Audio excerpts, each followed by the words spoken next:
Hello, beautiful souls. Welcome back to The Comforting Path. I'm Thomasine, certified spiritual life coach, and today's conversation is deeply personal to me. There was a time in my life when I truly believed that keeping the peace meant apologizing even when I wasn't wrong. Through my own experiences, I used to live by what I now call Apolo-Lie.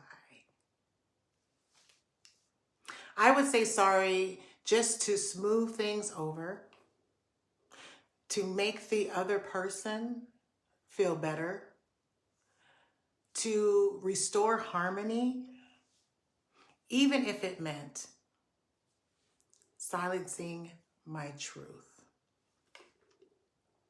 I thought that was love. I thought that was maturity. But through reflection, shadow work, growth, research, I've learned one of the worst things you can do for your emotional and spiritual well-being, it doesn't create peace. It enables dysfunction. Yeah.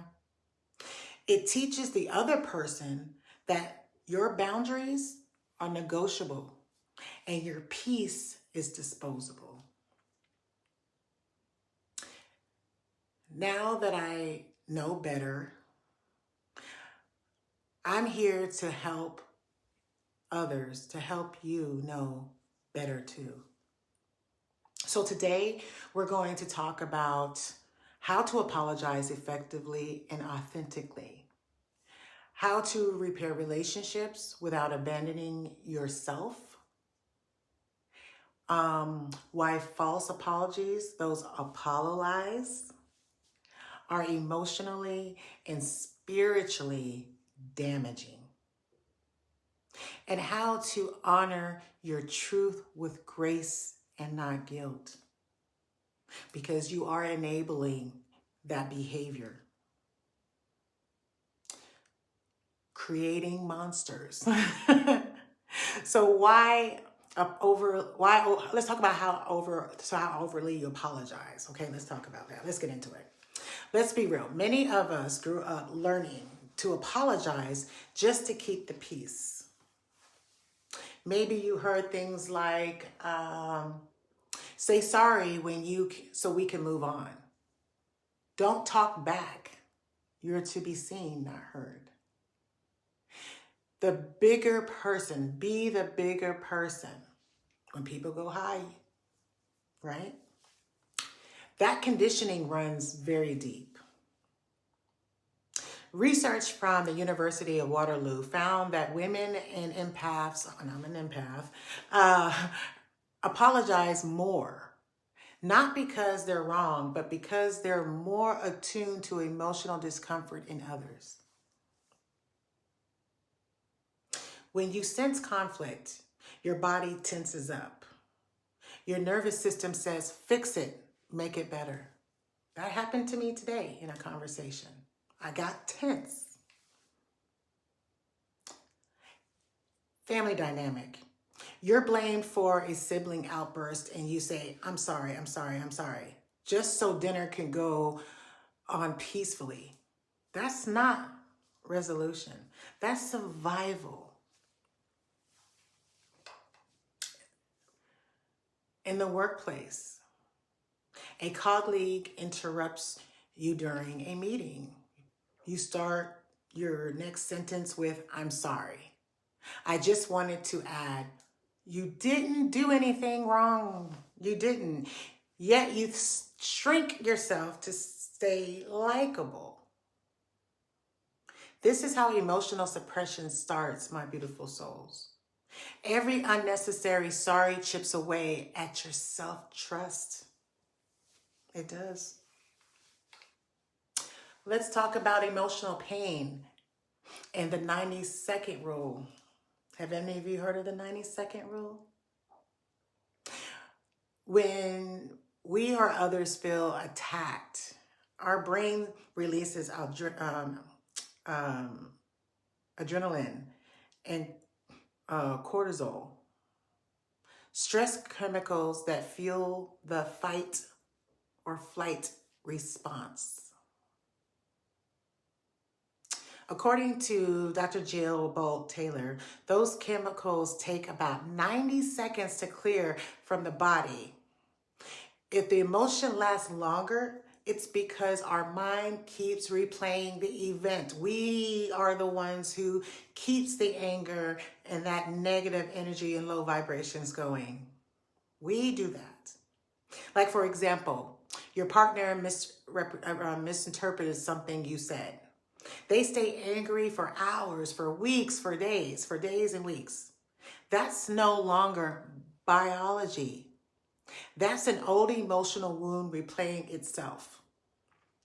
If someone demands an apology just to regulate their emotions, it's not about justice, beautiful souls. It's about comfort. Okay? It's about comfort. In that moment, pause and ask yourself, is this truly about me, or is this about something unhealed in them? Because not all situations, it's about you. That question alone can save you from carrying someone else's emotional baggage. When you're constantly re-clarifying and no, it has nothing to do with you. It's their emotional baggage. It's their responsibility to heal themselves. Let's talk about the button pusher myth. We often say, have you ever heard or remember, they know how to push my buttons. But buttons only work when they're connected to something. If someone can trigger you, it's because that wound is still alive inside you. Okay? Example in friendships. A friend mocks your success and you feel instant anger. It's not just their comment. It's the echo of every time you were made to feel too proud for celebrating yourself. Your triggers are maps, okay? They show where healing is needed, not where blame belongs. When you learn about anger, you're learning where the healing needs to be. What does this remind me of? Okay, so where in my life have I felt this before? Right? When you identify root, you stop reacting and start responding. Remember, a lot of people, they were reacting. They're not responding to what you say. They're not responding or clarifying what they're feeling because they're reacting and not responding. Anger isn't bad. It's protective. It's guards with vulnerability. Parenting, for example, when a teen yells back at you, beneath that is anger, fear. You're afraid of losing connection, so you apologize. No. For work, your supervisor critiques your work harshly. You feel rage, but beneath it lies shame. You're embarrassed. The feeling of not being enough, that's your ego. When you learn to look under anger, you meet the part of yourself that really asking for healing, okay?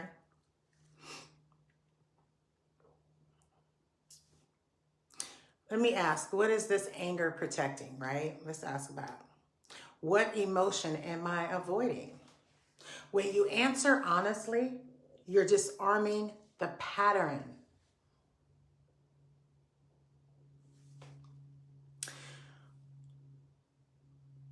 When you're not wrong, but they're hurt. You can be factual, right, and still emotionally impactful. Because remember, we can't control other people. And in a romantic relationship, you told your partner a truth they didn't want to hear. You didn't lie, but they felt attacked. Instead of defending, try empathy without guilt. I see that my words hurt you. That wasn't my intention. Excuse me. I care about your feelings, even though I still stand by my truth. It may not always go well, but at that point, the compassion with boundaries, you're creating a boundary. Apolo-Lie really does. Okay, so let's talk about an Apolo-Lie is saying what it really does. It's saying, I'm sorry when your spirit knows you're not wrong. I know a lot of men are like, I do that all the time. You're creating monsters. It feels like peace in the moment, but it's self-betrayal over time.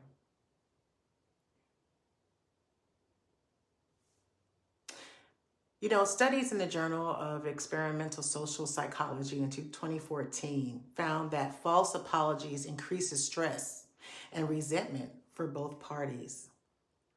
It's enablement that you're giving the other person. Spiritually, every Apolo-Lie, though, tells your subconscious, my peace depends on their comfort. Example, in a friendship, they ignore you for weeks. Then they get mad you didn't reach out. You apologize even though you weren't the one who withdrew. For family dynamic, a relative guilt trips you for setting boundaries. You apologize so holidays won't be awkward, but that's not peace, it's bondage.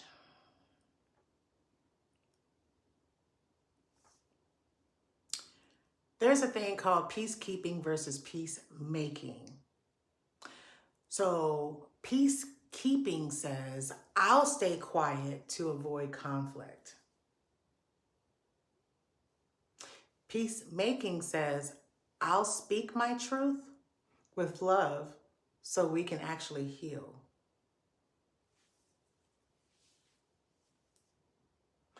Peacekeeping keeps wounds hidden, sweeping things underneath the rug. Peacemaking brings them to light. An example in marriage, you'll apologize to end every disagreement, but over time, resentment builds like pressure in a sealed jar. True peace requires honesty, not silence.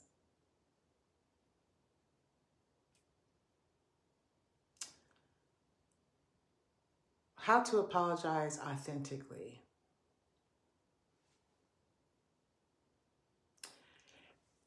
A real apology heals because it honors both people.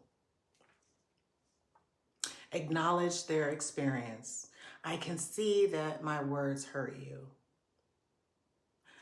Validate emotions. I understand how that felt. Express compassion. That wasn't my intention. Take responsibility for tone. I could have said that more gently. Often repair without guilt. How can we move forward respectfully? You can also set boundaries. I value peace, but not at the cost of truth.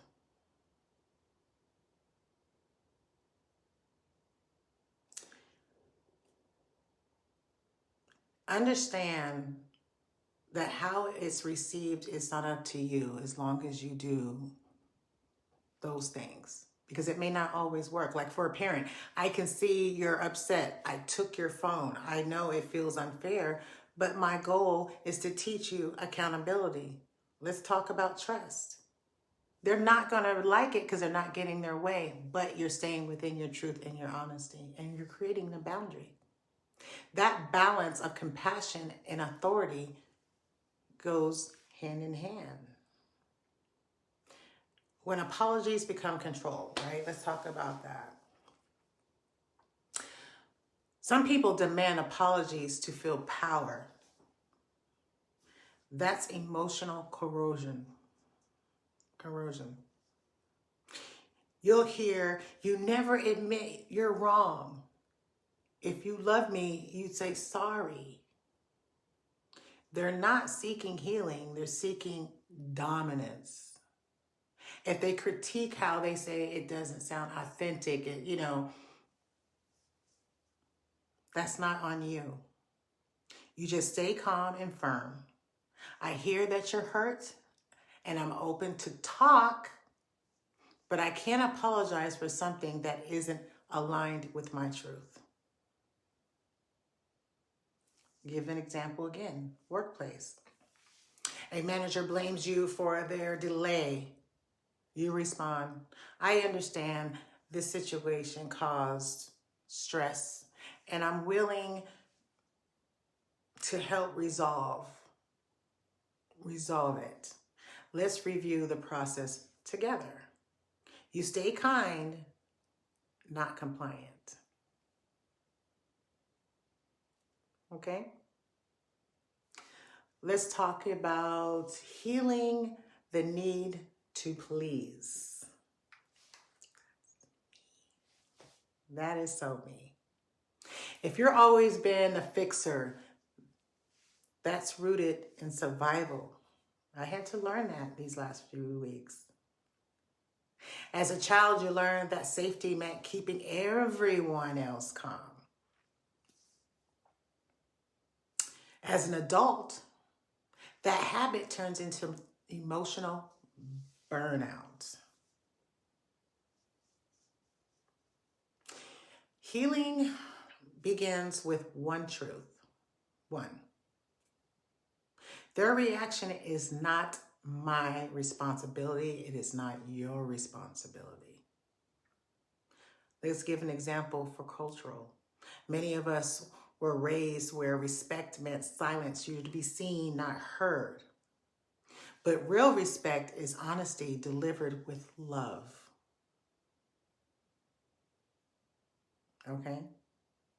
Boundaries aren't rejections. They're protection.